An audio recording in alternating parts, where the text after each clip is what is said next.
Today we're going to look at factoring special cases, and really the first type of special case that we're going to look at isn't that special at all because it's actually just how we factor a normal trinomial. So if you look at example 1, you wouldn't notice this is any different than anything we've normally looked at. We're going to take 1 times 64, which gives us 64, and then whatever you're doing to make your list, whether you're using a calculator, whether you're using Desmos to type in, just as a reminder, right, you could do x times y equals 64 because that's always your top number, okay? And then you'd have to type in x plus y, right? What do we need them to add to? -16. And then you're gonna look and see where those lines intersect, or we can make our list here. And nothing.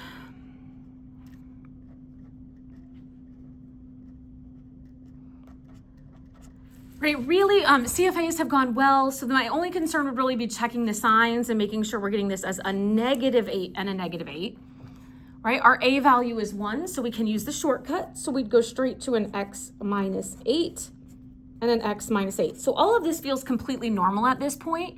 The only difference is that we need to recognize that these binomials are exactly the same. So another way that we could choose to write this is x minus 8 squared. And while I wouldn't count you wrong if you used either of these options to write your answer, in multiple choice, you would see that x minus 8 squared. So it's important that you recognize those are the same thing. Okay, so if we turn over here and we look at number 2, right, same idea, right? It just looks like a normal trinomial. Nothing's gonna jump out at us. We're gonna take 4 times 9, which will give us 36. And then we'll start making our list or using Desmos or whatever it is we want to use.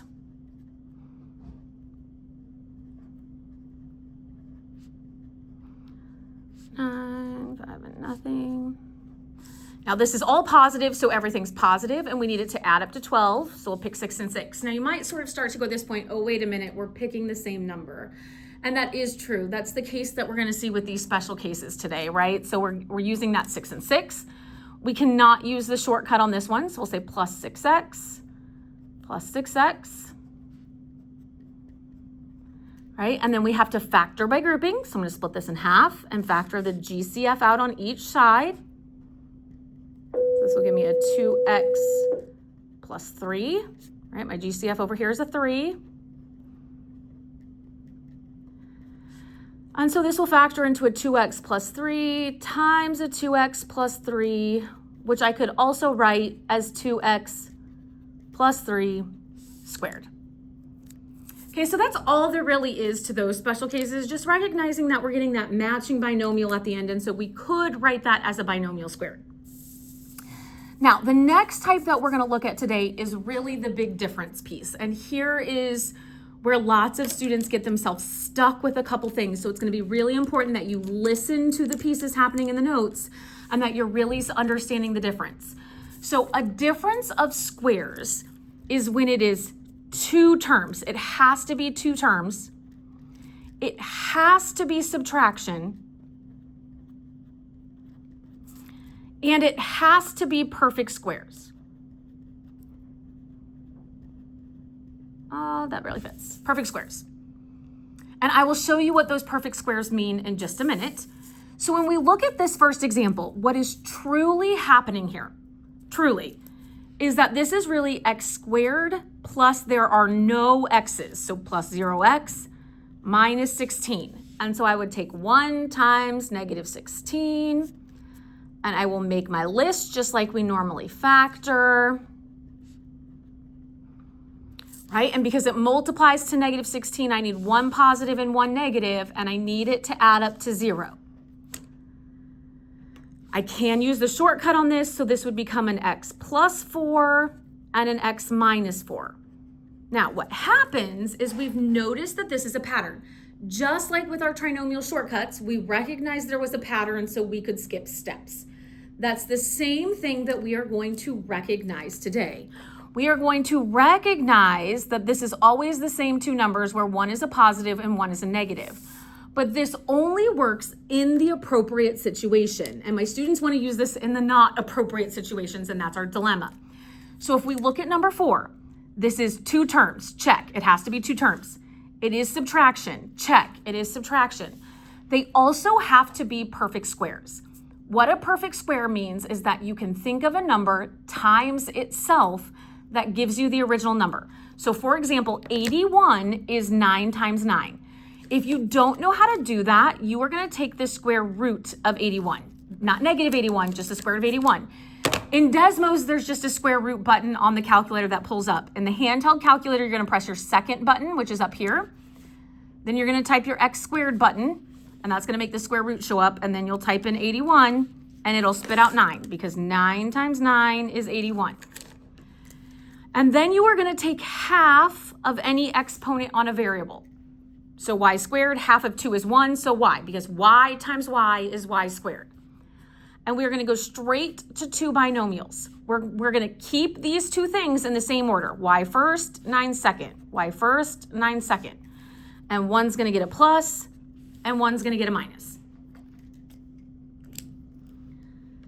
This then opens the door for us to do more complex ones, but following the pattern, right? So this, if I did do as a trinomial, I'd have to go the long way because a is not 1. But instead I can say what times itself is 4? Well, that's 2. Half of the exponent is x to the first. What times itself is 25? That is 5. And so this will factor into a 2x minus 5 and a 2x plus 5. Now, it doesn't matter if you put the addition or the subtraction first or second, right? We know we can switch the order of those binomials. Here is the door that we are then opening today where things start to go awry. If we look at example 6, is it 2 terms, right? That's the first thing we have to do. Check, it is 2 terms. But is it subtraction? This is not subtraction. And if it's not subtraction, then we are going to say, is there any other way I can factor it? And that's the problem we run into today. So next we want to say, like, is there a GCF? Can I divide this by anything? And if there is no way that we can factor this, which this has no way we can factor, then we are going to say that it is prime. It is like the number 7, right? 7 can't be divided by anything. 7 is prime. Polynomials can be prime as well. So x squared plus 16 is prime, right? Because there's no other way I can factor it. Now, we're talking about prime for about 30 seconds out of the entire unit. So you should not be expecting to write prime down all over your test next week. So let's now look at a couple situations, and I want to look at the big picture here. So if we look at number 7, it's 2 terms, check. It's subtraction, check. Are they perfect squares? Well, 4 times 4 is 16. Half of the exponent is x. 8 times 8 is 64. And so I could factor this into a 4x plus 8 and a 4x minus 8.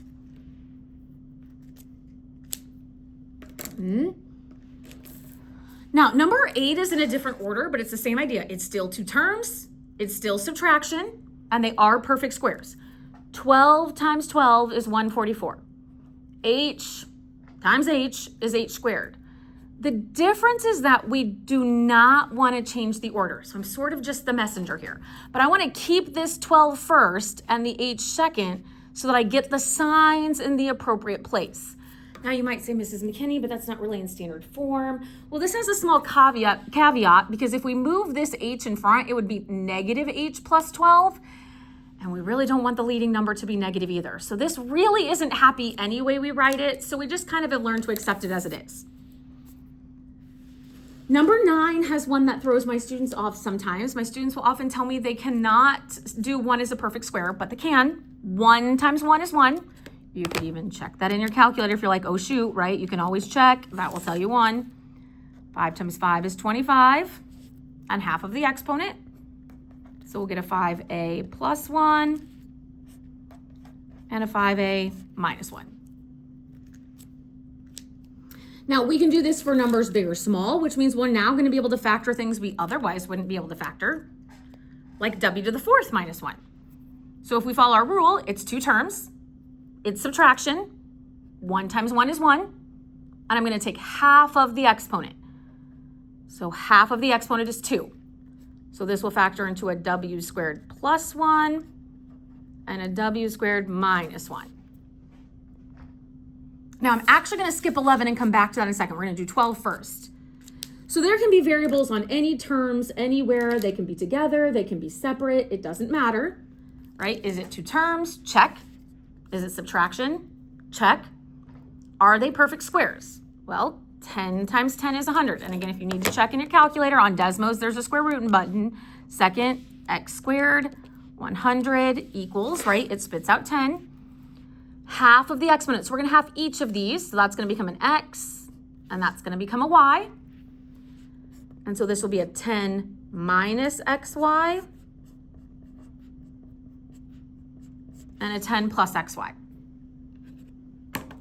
So now let's come back over here and look at number 11, because here's what's is going to happen. Students will look at number 11 and say, is it two terms? Yes. Is it subtraction? Yes. Are they both perfect squares? And lots of my students will jump to yes, but we have to be really careful on this. 36 is a perfect square at 6 times 6.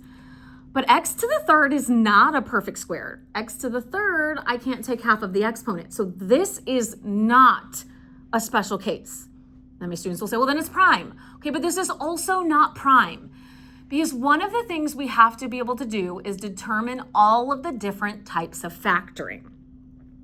So if we can't factor it as a special case, we need to see if we can factor it any other way, right? And we also know how to factor out a GCF when there are two terms, right? Trinomial doesn't work with two terms, grouping doesn't work with two terms, so our only other option is a GCF. So we want to ask ourselves, is there a GCF? Is there a number we can think of that goes into 36 that also goes into 9? And you just did this on your CFA and you all did it well. So, right, these are both divisible by 9. They both have the x, the smaller exponent is 1, so I can divide out a GCF. And so when I divide that out, that'll give me a 4x squared minus 1, and I'll pull my 9x in front. So you are going to complete a Delta Math assignment that has a shuffle of factoring out a GCF and factoring out a special case. So you're going to have to recognize that, like, this problem is different than this problem, right? This problem, there's two terms, it's subtraction, and they are both perfect squares. And so this becomes a 5b plus 1 and a 5b minus 1. This problem has two terms and it's subtraction, but they are not both perfect squares because b, I cannot take half of the exponent. And so here I would need to factor out a GCF of b and go here. And that's what you are going to do on the 10 problems in your Delta Math assignment after you finish your independent work.